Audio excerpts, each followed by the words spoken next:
I was halfway through my morning coffee when my phone buzzed violently across the table. It was Elara. I hadn't heard from her in weeks, so an early morning call was as unexpected as it was unwelcome. I picked up, already bracing myself for whatever drama she was about to unload.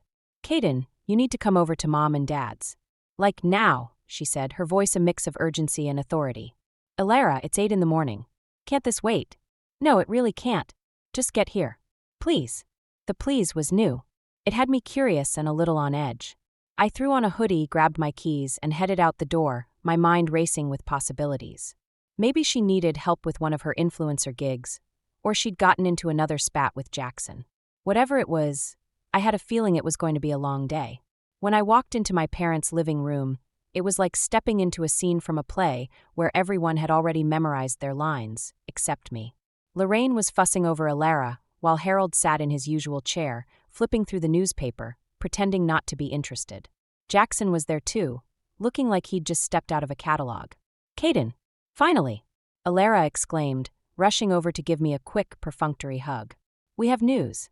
I glanced around the room, noting the expectant looks, the kind that usually precedes something big. "All right, what's the big news?" Elara beamed, holding up her hand to show off a sparkling diamond ring. "Jaxon and I are engaged." I forced a smile, trying to match the enthusiasm in the room. "Wow, congratulations. That's big. We're planning a huge engagement party," she continued. "And I was hoping you could help with the invitations and all the design stuff. Make it look amazing." There it was. The real reason I was summoned. I should have seen it coming. Elara had a knack for assuming I'd drop everything to help her out. I hesitated, weighing my options. On one hand, I wanted to say no, to finally put my foot down. On the other, there was this nagging voice in my head, the one that craved acceptance, that wanted to be part of the family, even if it meant playing second fiddle to Elara. "Sure, I can help," I said, my voice betraying none of the reluctance I felt. "Great. I knew I could count on you," she said, already moving on to the next topic. As the conversation shifted, I found myself watching the dynamics unfold around me. Lorraine was practically glowing, her attention fixed on Elara, while Harold nodded approvingly at Jaxon's every word. It was like I was invisible, a prop in their little tableau. I couldn't shake the feeling that something was off, though. The way Jaxon avoided eye contact, the way Elara's smile seemed just a bit too forced. There was more to this story, I was sure of it. As I left my parents' house, my mind was a jumble of thoughts. I'd agreed to help, but at what cost? And what was really going on beneath the surface of Elara's perfect engagement? I had a feeling I was about to find out, and it was going to change everything.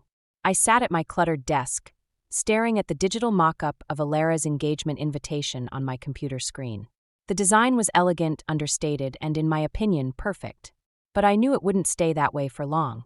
Just as I expected, my phone pinged with a message from Lorraine. "Could you make the font bigger?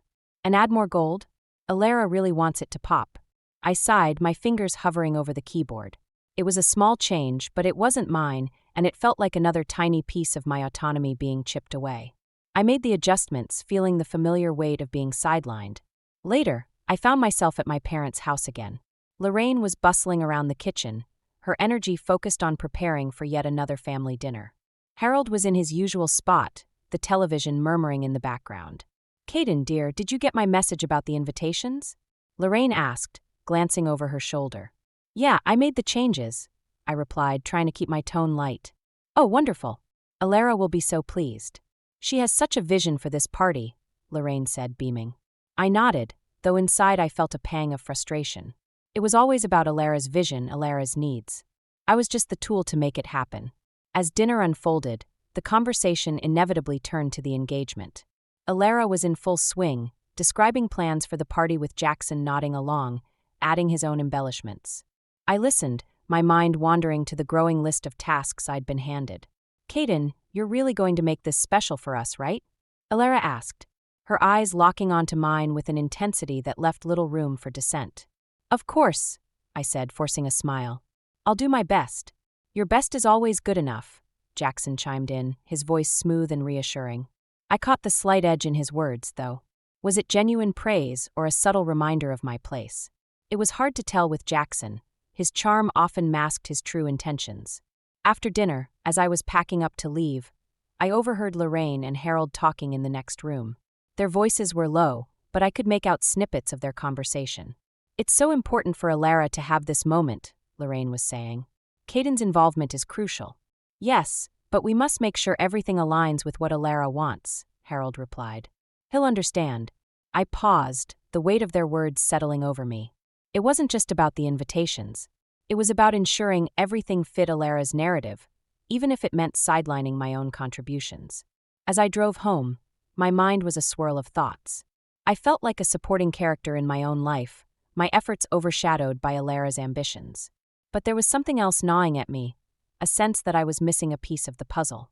That night, as I lay in bed, a thought struck me. What if Lorraine's suggestions were more than just meddling? What if they were deliberate attempts to mold my work into something that wasn't mine? It was a troubling idea, one that hinted at deeper manipulations within the family. I knew I had to tread carefully. This wasn't just about an engagement party anymore. It was about reclaiming my voice, my place, and maybe uncovering the truth behind the facade my family had built around Elara. And as I drifted into an uneasy sleep, I made a silent vow to find out what was really going on, no matter the cost. It was a typical Tuesday afternoon when everything came crashing down. I was knee-deep in revisions for Elara's engagement materials, yet another round of changes dictated by Lorraine, when the email notification popped up. It was from a vendor I'd contacted for the party supplies, asking about the payment I'd assumed Elara and Jaxon had sorted. I felt a chill run down my spine as I read the message. "Hi Caden, just checking in about the invoice. We haven't received payment yet, and we're getting close to the deadline." Panic set in. I'd been assured the finances were handled, but clearly that wasn't the case. I grabbed my phone and dialed Elara's number, my heart pounding. "Hey Caden," she answered, her voice bright and carefree. "Elara, I just got an email from the vendor. They haven't been paid yet. What's going on?"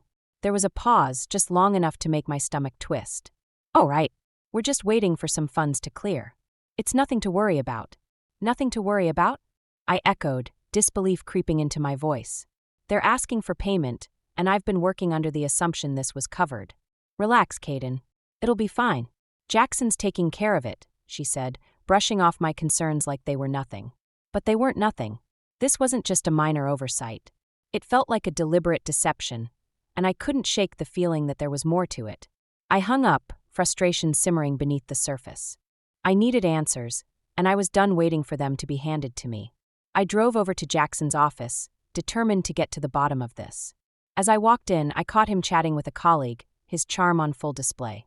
"Jaxon, we need to talk," I said, cutting straight to the point. He flashed me his signature smile, but there was a flicker of something else in his eyes. Annoyance, maybe. "Sure thing, Caden. What's up?" "The vendor hasn't been paid. Elara said you're handling it, but I'm not seeing any action." Jackson's smile faltered for a split second before he composed himself. "Yeah, about that. We hit a bit of a snag with the funds. It's just a temporary thing." "A temporary thing?" I repeated, my patience wearing thin. "You've got a party planned, and you're leaving me to deal with the fallout?" He sighed, leaning back in his chair. "Look, it's complicated, all right? We're working on it." I could feel the anger rising, a mix of betrayal and disbelief. "Complicated? You're asking me to keep everything running smoothly while you and Elara pocket the money." There it was. The words hung in the air, a truth I hadn't fully acknowledged until now. Jackson's expression shifted, a flicker of guilt crossing his features before he masked it with indifference. "Caden, you're overreacting. It's not like that." But I knew it was. I could see it in his eyes, the way he avoided my gaze. This wasn't just about unpaid bills. It was about being used, being taken for granted, and I was done with it. As I left Jackson's office, a new resolve settled over me. This was no longer about seeking approval or trying to fit into a mold that wasn't made for me. It was about justice, about standing up for myself and refusing to be a pawn in Elara and Jackson's game. I was ready to fight back, and nothing was going to stop me. I was drowning in work, my own clients growing restless as I juggled their projects with the never-ending demands of Elara's engagement. It was a balancing act that was quickly tipping into chaos. The stress was palpable, a constant knot in my stomach that refused to untangle. One afternoon, I found myself at Aunt Marjorie's house, seeking her wisdom and a bit of solace. She was in her garden, pruning roses with the meticulous care she applied to everything in her life. "Caden, you look like you've been through the ringer," she said, not looking up from her task. "Feels like it," I replied, slumping into a nearby chair. "I'm stuck, Aunt Marjorie." Elara and Jaxon are using me, and I'm letting them. She paused, finally meeting my gaze with her sharp, perceptive eyes. Why? Because. I don't know. Maybe I thought it would bring us closer, make me feel like I belong. I admitted, the words tasting bitter. Marjorie placed the pruning shears down and sat beside me. You're not a tool for them to use, Caden. You've got to know when to say enough. I'm trying, but it's like every time I think I'm getting a handle on things, something else comes up. She nodded slowly, her expression thoughtful. You've got to decide what's more important, their approval or your own peace of mind. Her words lingered with me long after I left, echoing in my mind as I returned to my apartment.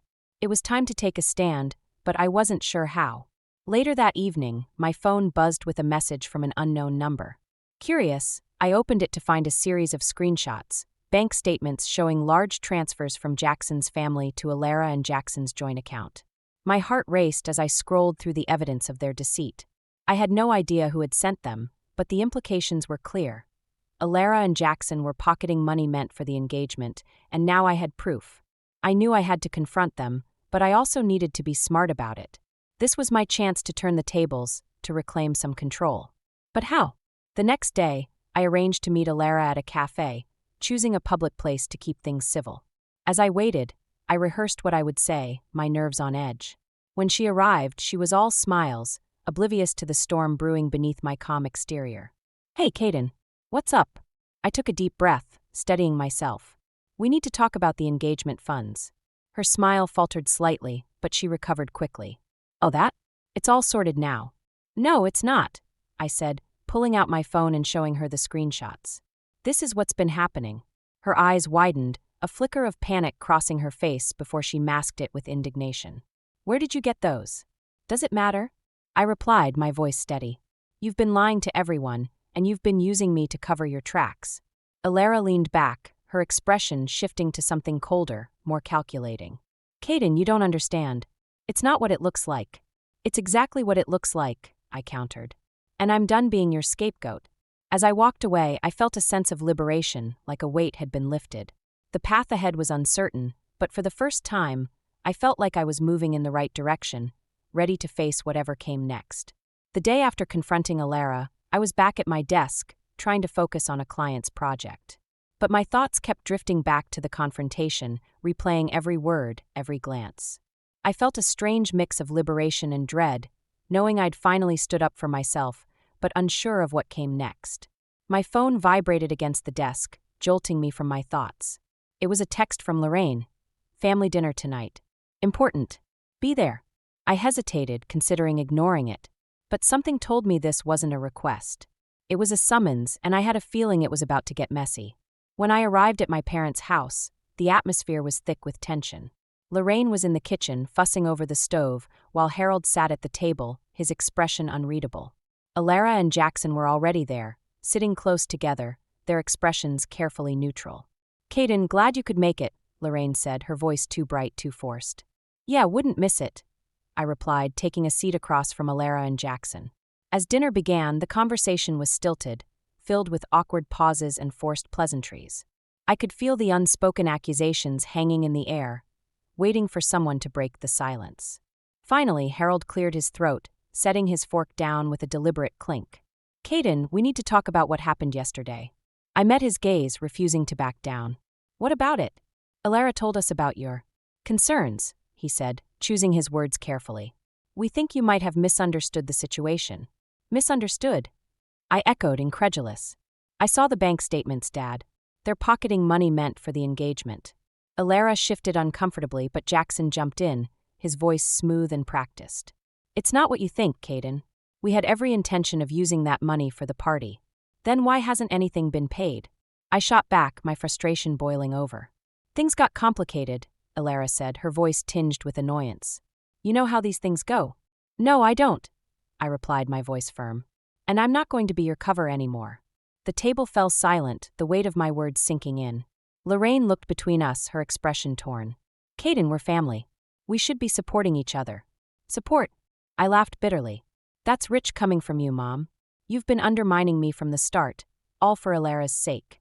Her face fell, and for a moment, I saw a flicker of doubt in her eyes. But it was gone as quickly as it appeared, replaced by a steely resolve. We're just trying to do what's best for everyone. Maybe it's time to think about what's best for me, I said, standing up. I'm done being used.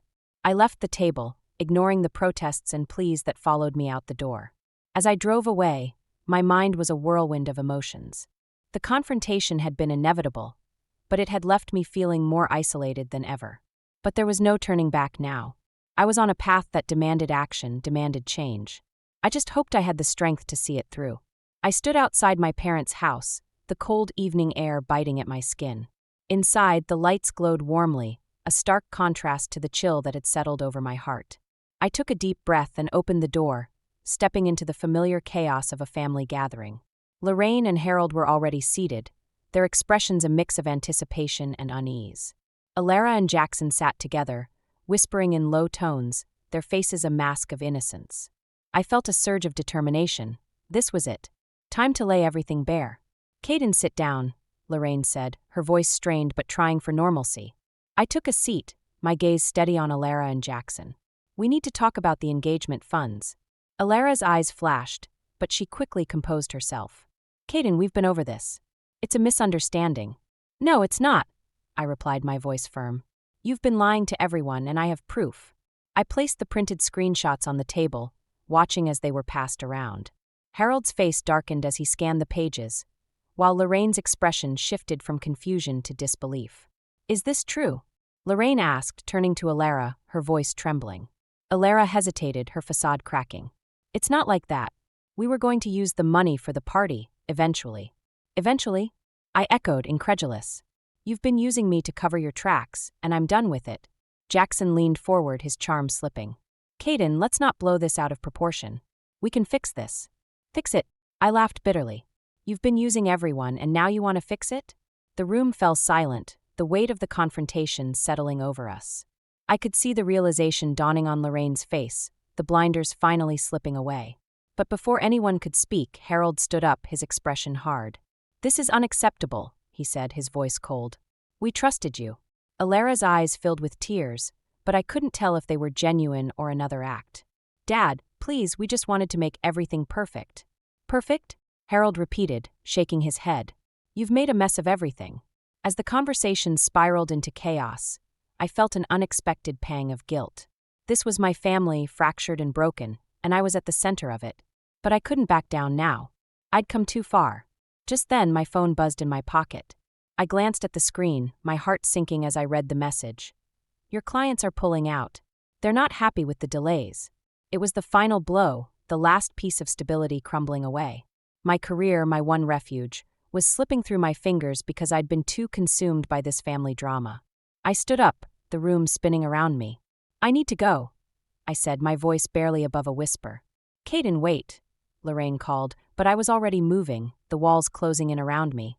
Outside, the cold air hit me like a slap, but I welcomed it, needing something to ground me. I walked aimlessly, my mind a jumble of emotions. Everything felt impossible, the weight of my choices pressing down on me. But somewhere beneath the despair, a flicker of resolve remained. I'd reached my lowest point, but maybe, just maybe, it was the beginning of something new. A chance to rebuild, to find my own path, no matter how difficult it seemed. I stood outside Jaxon's parents' grand house, the weight of what I was about to do pressing down on me. This was it, the moment everything would come to a head. I'd decided to confront Jaxon's parents about the engagement funds, hoping they would be the key to unraveling Elara and Jaxon's deceit. The door opened and Jaxon's father, a tall man with a commanding presence, stood before me. "Caden, isn't it? What brings you here?" "I need to talk to you and your wife about Jaxon and Elara," I said, my voice steady despite the nerves gnawing at me. He nodded, ushering me inside. The house was immaculate, every corner speaking of wealth and status. I was led to a spacious living room where Jaxon's mother sat, her expression curious but welcoming. "Caden, what a surprise," she said. "Is everything all right?" I took a deep breath, diving into the heart of the matter. "I wish I could say yes, but I've discovered something about the engagement funds. I think you should know." Their expressions shifted from polite interest to focused attention. I handed them the evidence I'd gathered, watching as they scanned the documents. The room was silent, tension thickening the air. Jaxon's father looked up, his face a mask of controlled anger. "Is this true?" "Yes," I replied, my voice unwavering. "They've been using the money for themselves, and I've been caught in the middle." Jackson's mother's eyes widened, her shock palpable. I can't believe this. We trusted them. I know, I said, feeling a pang of sympathy. But I thought you should know the truth. Just then the front door opened and Jaxon walked in, his confident stride faltering as he saw me. His eyes darted to his parents, taking in their expressions and the papers in their hands. Jaxon, his father said, his voice cold and commanding. We need to talk. Jackson's face blanched, but he tried to recover, flashing a smile that didn't reach his eyes. Dad, Mom, whatever Caden's told you. Enough, his mother interrupted, her voice firm. We've seen the evidence.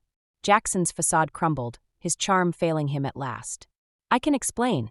No, his father cut in, his tone leaving no room for argument. You've betrayed our trust and there will be consequences. I watched as Jackson's shoulders slumped, the realization of his actions crashing down on him. It was a moment of unexpected vulnerability, a glimpse of the man beneath the charm. As I turned to leave, Jackson's mother touched my arm, her expression softening. Thank you, Caden, for bringing this to our attention. I nodded, feeling a sense of closure. This was the justice I'd been seeking, the validation that my actions had been right. Outside, the air felt different, lighter somehow. I'd faced my greatest challenge and come through the other side. And in doing so, I'd found a new understanding of justice, one that wasn't about revenge, but about truth and integrity. As I walked away from the house, I knew that whatever came next, I was ready to face it with a newfound strength and clarity. A week after the showdown at Jackson's parents' house, I found myself standing in my apartment, gazing at the city skyline. The chaos of the past few weeks had finally settled, leaving behind a strange sense of calm. I was still processing everything, but I knew I'd come out stronger. My phone buzzed with a new email notification. It was from a high-profile client I'd been courting for months, offering me a contract for a major design project. A smile tugged at my lips. It was a tangible sign that my professional life was back on track. Later that day, there was a knock at my door. To my surprise, it was Lorraine. She stood there, looking more vulnerable than I'd ever seen her. Caden, can we talk? She asked, her voice soft and uncertain. I nodded, stepping aside to let her in. We sat in the living room, the silence stretching between us until Lorraine finally spoke. I've been doing a lot of thinking, she said, her eyes not quite meeting mine. About everything. About how I've treated you. I stayed quiet, letting her find her words. I was wrong, Caden, she continued, her voice cracking. I've always wanted the best for you and Elara, but I see now that I wasn't fair. I put her first, and I'm sorry. Her apology caught me off guard, a mix of relief and sadness washing over me. Thank you for saying that, Mom. It means a lot. We sat in silence, the weight of unspoken words hanging between us. It wasn't a perfect resolution, but it was a start, a glimmer of hope that maybe, with time, things could change. As Lorraine left, I felt a sense of closure. I'd stood up for myself, and in doing so, I'd opened the door to healing. Not just for me, but for my family. That evening, I found myself back at my desk, sketching out ideas for the new project. The familiar rhythm of creativity flowed through me, a reminder of the passion that had driven me all along. But as I worked, a thought nagged at me. Elara, we hadn't spoken since the confrontation, and I wondered what her next move would be. Would she learn from this? Or would she continue down the same path? It was a question without an answer, a lingering thread in the tapestry of our lives. But for now, it was enough to know that I'd done my part, that I'd chosen integrity over approval. As I looked out at the city lights, I felt a sense of peace. My journey wasn't over, but I was ready to face whatever came next. I'd found my voice, my place, and I wasn't going to let it slip away again. And with that, I turned back to my work, the future wide open before me.